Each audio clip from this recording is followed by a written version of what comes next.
Новиот предлог закон за пушење кој инаку вклучува казни од 100 евра за граѓаните и до 5000 евра за фирмите не е ригорозен, ниту рестриктивен, туку е европски, оценува Азир Алиу.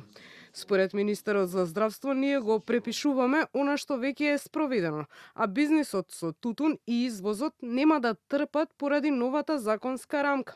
Ние не браниме пушење на цигари, вели Алиу.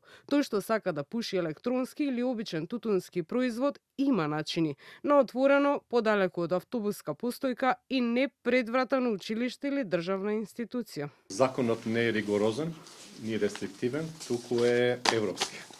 Значи, и ние едноставно ги припишуваме тие препораки кои што во Европа веќе се дефинирани во законот. Бизнисите нема да се затворат, бидејќи ние не забрануваме пушење на цигари. Тие луѓе што пушат, може да пушат во одредени простори, како што се тераси отворени од три страни. Значи, кафичите и локалите може да креираат таков тип на инфраструктура ако им е битно за бизнисот. Законот е за здравјето на граѓаните бидејќи сме помеѓу земјите со највисока стапка во Европа. Тука некаде во просек или близу половина од младите пушат, а тутунски производ користат 13,6% од децата од 13 до 15 години, вели Алиу, кој смета дека законот не треба да биде празно слово на бела хартија. Здравствените политики се поврзуваат со здравјето, а здравјето никогаш нема цена, знаете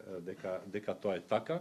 Од другата страна, со нездраво население, вие дефинитивно одмагате на бизнисот многу повеќе, отколку со вакви политики против пушење на цигари во затворени простори. Предлог законот и во наредните недели ќе биде предмет на јавна дискусија и се уште има простор за измени и прецизирања, сметаат здравствените власти.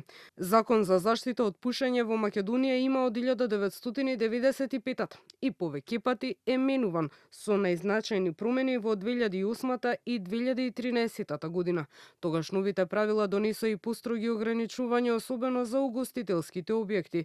Сепак, официјални податоци за тоа колку законот од тогаш до сега се почитува нема, а јавноста често забележува дека законот во пракса, особено надвор од Скопје, не важи.